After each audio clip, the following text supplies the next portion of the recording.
Have you ever wondered if there's some sort of hidden strategy that the top Turo hosts are using to make a killing while their competitors on the platform are barely breaking even on their cars?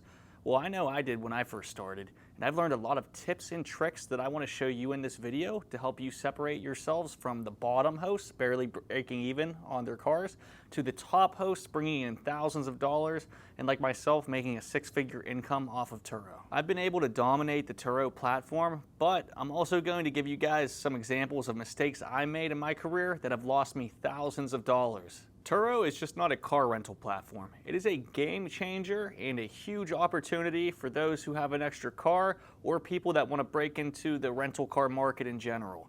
I've been able to bring in hundreds of thousands of dollars off of Turo, but it's not as simple as just listing a car, it getting rented, and then putting your hands up and watching the money come in. Anybody that tells you that this is the easiest business is lying. It's not the hardest business, and if you build the right systems up, it can actually become passive income. But believe me, there's a lot more that goes into this than just taking a few pictures of a car and handing over the keys. I learned the hard way in this business that your strategy is everything, absolutely everything in this business. And make sure you stay till the end because I'm going to give you guys some bonus tips that could completely separate you and your market from your competitors, and you're not going to want to miss that. So what is Turo and why should you start? Well, Turo is often referred to as the Airbnb for cars. So Airbnb is a platform that allows you to rent your house out to strangers. Turo is very similar and it allows you to rent your cars out to strangers. So very similar when it comes to the sharing economy. You can rent your car out for 1 day, 1 week, or sometimes months to years.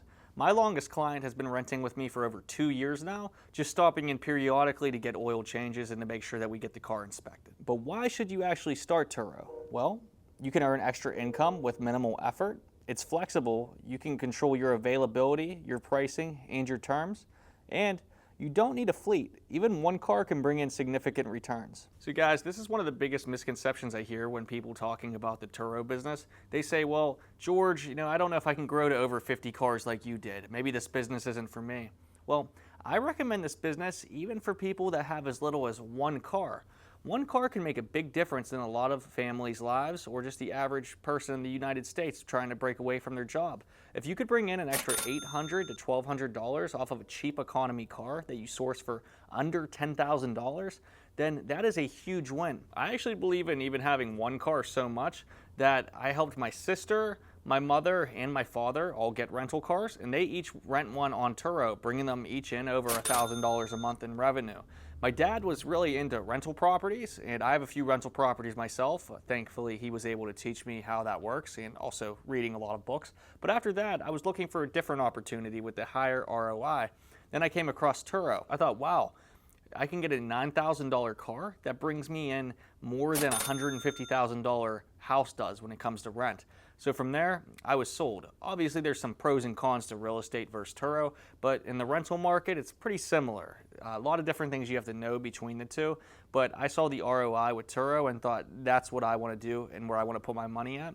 And I helped a lot of my friends and family get cars, and some of them even have 1 to 3, and they love it, and they're doing well, and they want to expand their fleets. So you can absolutely get started with only one car. And guys, I got started with one car myself. It was a 2008 Kia Spectra, and I didn't rent it on Turo. I rented it on a platform called Hire Car, and that car ended up doing over $40,000 in revenue. This one was like a freak example, so I was very lucky, but I was able to take a lot of the profits from that and invest into other vehicles.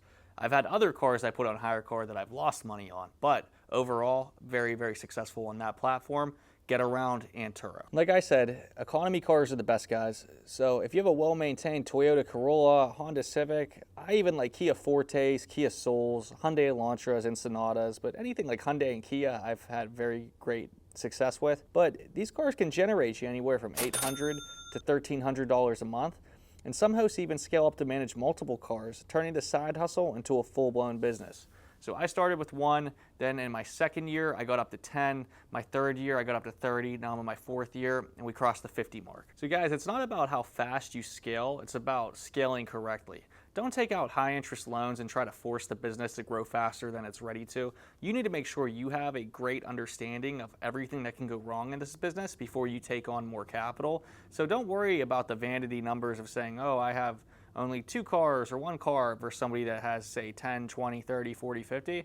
What really matters is profitability, and make sure you scale within your own skill set and ability. Do not grow too fast. Do not chase scale. Make sure your systems and everything is correct, your internal procedures are going well, and that you're actually making money every single month, and then add some gasoline to the fire and grow this baby up. All right, another thing when starting out, make sure you choose the right car to list. Now guys, not all cars perform equally on Turo and these other ride-sharing platforms, so picking the right car to start is a must. First off, you want reliable models. Think about Toyotas, Hondas, Kias, Hyundai. Even though some people will argue with me about the Kia and Hyundai, but they do very, very well.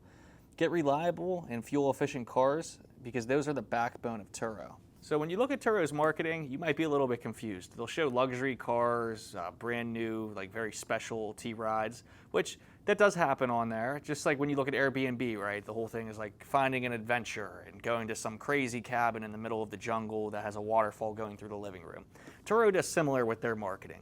They want to make it look like you're taking this specialty car to, I don't know, the Met Gala or something. In reality, economy cars are the backbone of Turo, and those are the majority of cars on the platform, and also hosts that own those are the hosts that are making the most money. So don't let the marketing fool you. Then guys, I know I talk a lot about economy cars, but there are some luxury cars, convertibles, Teslas, or even standout vehicles that can perform well and command higher prices. So guys, to give you an example of something that's a little bit more specialty, I had one client, loved working with him, he did very well. His name's Octavio. He had a Tesla Cybertruck.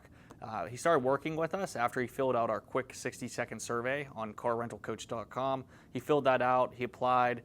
We saw that he made a great fit with our program, so we reached out to him, gave him entrance, and I worked with him one-on-one to scale his fleet. But what was so cool about Octavio, besides him being a really great guy, he had a Cybertruck, and this was one of the first times I got to help somebody rent out a Cybertruck. And this is when they first came out, so it was very new. He actually got like 3 of them, but he only wanted to rent one out. So big Cybertruck fanatic.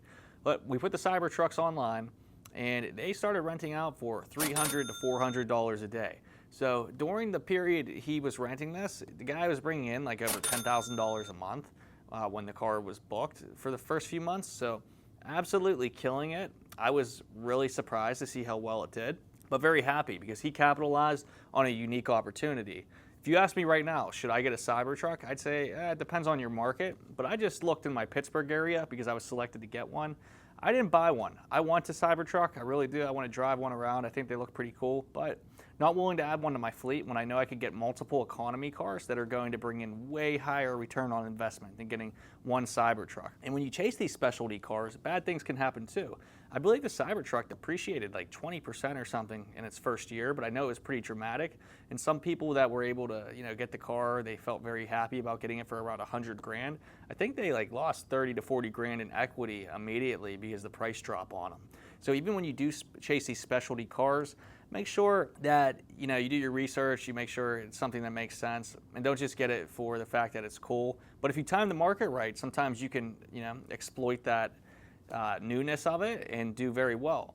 I have another client, he's in the Miami area, and he was renting out supercars.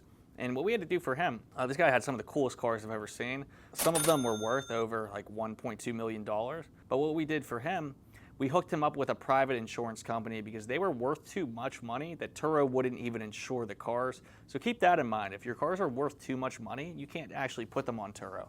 I think at the time of this video, that's probably around $750,000. So as long as your car is under that, which most people's cars are, then you'll be fine. But like my clients in Miami, we had to set them up with private rentals, and he has a thriving business now because of it. And guys, like I always say, target demand. Make sure you research your area. If you're near a tourist destination, you might want to look at SUVs and sedans. They might be hot. Near a big city, you might find some premium cars to rent to business owners. And here's a pro tip for you. You can check Turo's Carculator. It's actually called a Carculator, not a calculator. It's a tool to estimate how much your car can earn in your area before listing it. And besides using the Turo Carculator, we like to go on the area, look at the zip code as if we're a guest, and then start going through all the different hosts area, and we do a complete analysis before we jump into any market, and that's what we do for our clients when they work with us at carrentalcoach.com. So if you guys actually want to work with us directly, you can apply, like I said, when you go to carrentalcoach.com, fill out our survey, and then see if you qualify, and if you do, we can work together. If not, I hope you still watch these videos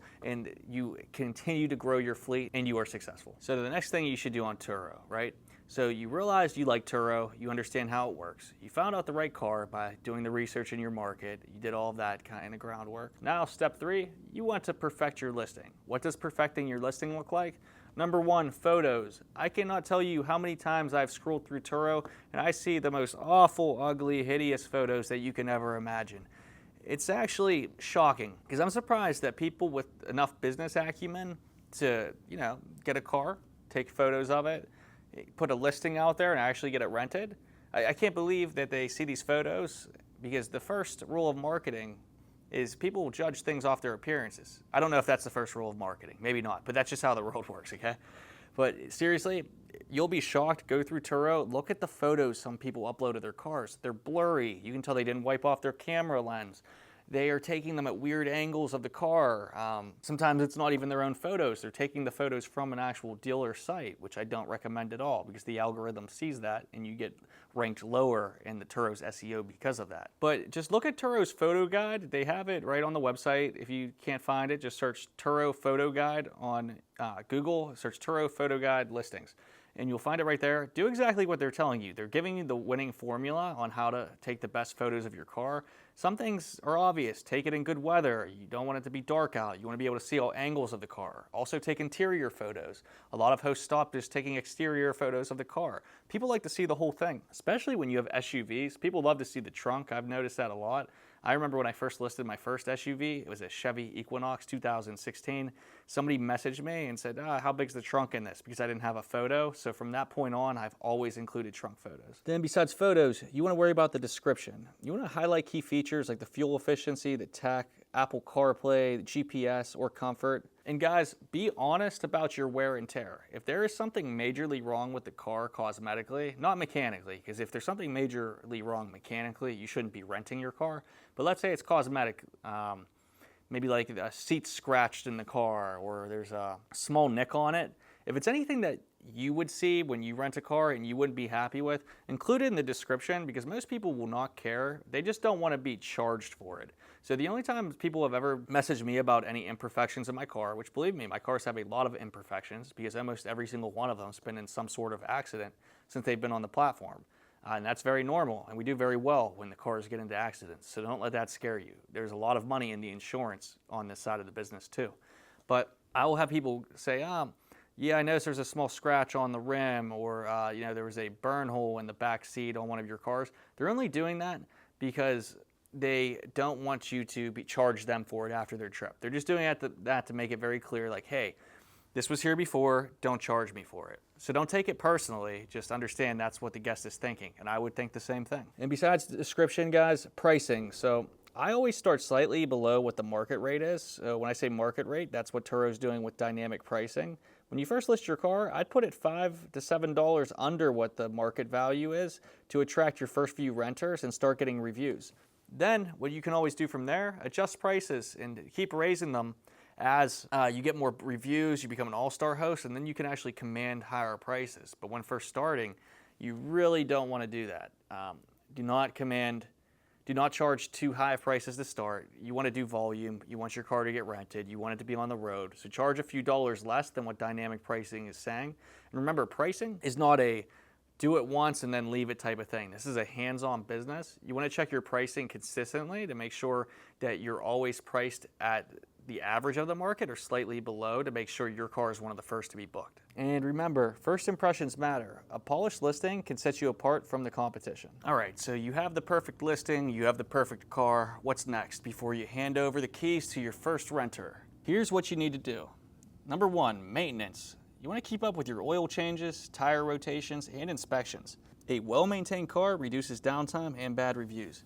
Guys, do not put a car out there on the platform if it is not well maintained. If there's an engine light on, if it needs an oil change, if you drive the car and it makes a weird noise, fix all of that before ever listing the car on Turo, or you'll probably get kicked off the platform before you ever get a chance to scale and make it to the 6 figures like I did. Turo takes maintenance extremely seriously, as they should, because when people are driving your cars, they're putting their lives in danger.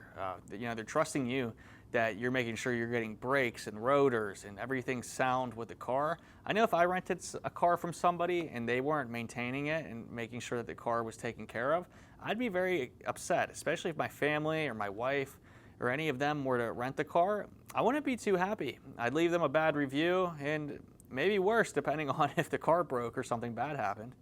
So don't make enemies out there, guys, and also do good business. Make sure your car is well maintained, or do not even list it on the platform. And you're gonna make more money, because if your car is well maintained, that means it's on the platform longer, it's not down because it needs repairs, and you're not gonna get bad reviews, meaning you're gonna get repeat customers. So do the right thing, and you're actually gonna earn more money too. So I think that should be enough for you guys. Anybody that's smart enough to understand how business works understands that if you do good business, you're going to make more money in the long term. So ignore those short-term profits of thinking, oh, I can get away with that tire on this trip because maybe it's really low on tread, but I just want to run it till the end of the season. Don't do it. Get the tire fixed. Then cleanliness, guys. A clean car is non-negotiable. Renters will judge you on it. So guys, we've used a lot of different detailing products. You can find a ton of different ones on Amazon. One that we really like right now is Slippery Soap. That was founded by Jeremy Lewis and Rick Ross. You guys probably know who Rick Ross is, the biggest boss, huge hip hop star and businessman. Really cool guy. But anyways, their product is by far the best that I've ever used when detailing our cars. But go on Amazon, make sure you get good car detailing products. Don't get the cheapest. I mean, you don't have to get the most expensive either. But number one thing, make sure these cars are clean. Do not have the cars be sticky on the seat. Make sure that the interior is clean. Nobody wants to go into a car that has stains on the seats. Animal hair, that's one of my pet peeves. I love dogs, I love cats, but I don't like them in my cars, especially when they shed really bad and then they leave an odor. A lot of our guests, myself including, have bad allergies. So if somebody puts a dog in your car, it's usually what I've seen. It's not usually just like one or two pieces of animal hair. It's like the dog wasn't really washed either, so it smells like wet dog or something. It's disgusting. But anyways, if somebody brings your car back like that, don't rent it out to another guest. Make sure you put a smoke bomb in it or an odor bomb. Clean the car, detail it, scrub it down, and make sure it's clean for the next guest. Because even though it's Turo, right, some people are like, oh, well, it's not like renting from a major car company. It really is, and it's your reputation, and nobody wants to get into a dirty car. Nothing will hurt you faster besides bad maintenance, because bad maintenance can kill people. But cleaning the car, I'd say, is number two when it comes to the most important things that people are looking for on their trip. And Turo also offers different insurance plans for hosts. So check out your personal policy, but also look at all the different Turo options that you can select when renting out your car. So Turo has a bunch of different options when it comes to price points, when it comes to deductibles and the type of insurance you choose. Just to give you guys an example of one. So one's an 80-20 plan. You as the host earn 80% of the money. Turo takes 20%. And with that, they give you $1 million in protection and a $750 deductible. So figure out your risk tolerance and then look at the different plans and make sure you select the right one for your first trip. And with the insurance, guys, make sure your car is pictured before the trip. And make sure you picture every single part of the car that you want to be covered by insurance. A lot of people say, well, George, I want every part of my car to be covered by insurance. Then I say, well, don't skimp out on your photos. Take a photo of every single thing, because if Turo can't see it in your pre-check photos, they're not covering it when it's damaged after. So cover every single thing, as well as the mileage on the car. Take a picture of the odometer, take a picture of the fuel level. All of that is crucial into making sure you are covered and you get that money every single time when the car is damaged or they bring it back without gas or they go over on mileage. Pictures are everything. Evidence, evidence, evidence. All right, guys, part number 5, customer support and experience. Good communication sets top hosts apart. Be responsive. Answer people's inquiries quickly. Be friendly. A little warmth goes a long way, and your reviews will reflect it, and set expectations. Send renters reminders about pickup, drop-off times, parking, and fuel levels. And here's a pro tip for you guys. Turo allows you to automate messages. So what I do, and what I do for everybody that works with us at carrentalcoach.com, fill out these templates. I set them up for certain times to go out, and that way it limits my actual hands-on typing messages. And basically 99% of anything a renter can ask is covered by the messages I create. So I go with that every single time. Set those up, and it will save you tons and tons of time. But communication is crucial. A lot of people are using this app for the first time. They're renting on Turo. They don't know what to do, and they're looking at you to give them a good first experience. So make sure that even the things that you think are really simple, well, guess what? They're not to most people. So spell it out completely, and you will be so much happier when you're not getting phone calls at 12 o'clock in the morning saying, well, how do I turn this Bluetooth on? Well, just have it all listed out.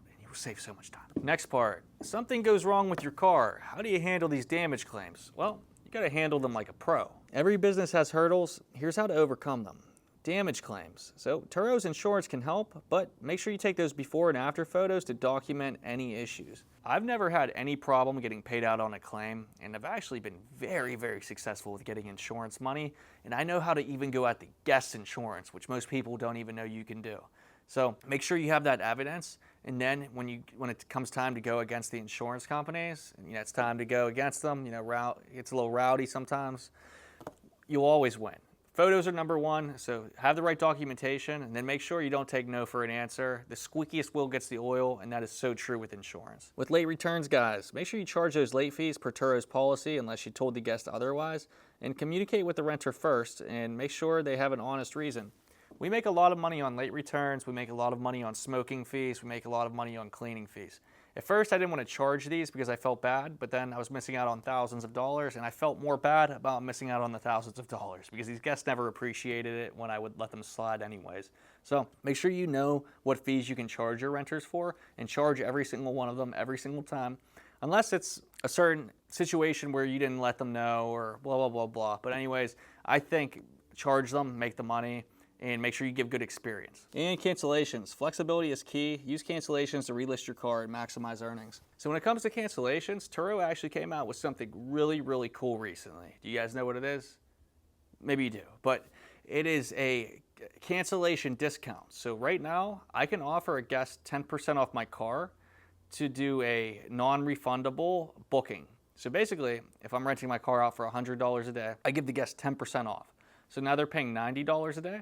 But if for some reason they need to cancel their reservation, they can't come pick up the car, something happens, their flight gets delayed, blah, blah, blah, I get the full amount of money, and I can put the car back on the road and rent it during the reservation they were supposed to have. So I get that full $90, and I especially like these type of discounts when it comes towards the holidays because we all know how unreliable the flights are.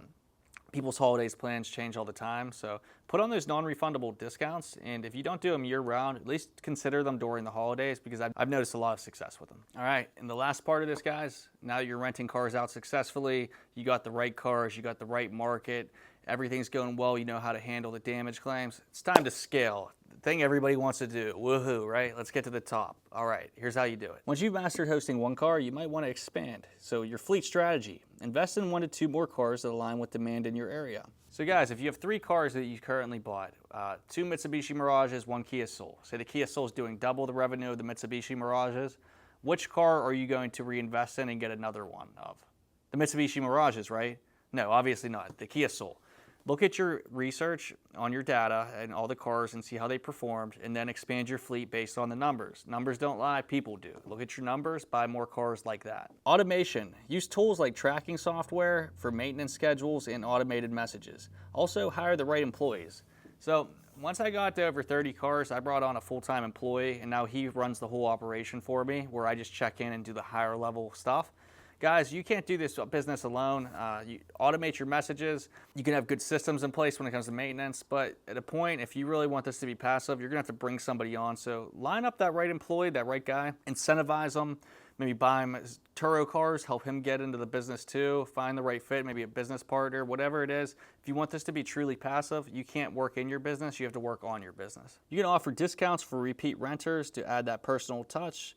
And you can also put in phone chargers or bottled water or anything else you want to do to add to their experience. And marketing is especially important when it comes to doing private rentals. We've actually helped a lot of clients build websites out to do private. So if you want to do that, that's when Google ads are probably going to be your best bet, or even some meta ads. But when it comes to Turo, I don't really recommend too much paid advertising. Maybe build up a social media influence, but that's why you're paying Turo that percentage. They do a lot of the marketing and push your cars out there for you. And here's a pro tip, guys. I saved till the end. It may seem like it's not that big of a deal, but it really is. Make sure you diversify your fleet so you can get max reach and broad appeal. Get some SUVs, get some sedans, and have a nice mix of cars, even if they're all economy cars, because that's going to help you when other hosts are slow because they focus on just one type. And having a wide range of vehicles like I do in a nice selection has people coming back to me all the time. Now you're ready to hit the ground running with Turo. Whether you're starting with one car or dreaming of a fleet, these tips will give you the edge you need to thrive. Turo can present many challenges, and it's easy to lose money if you're not following the proper steps and buying cars correctly.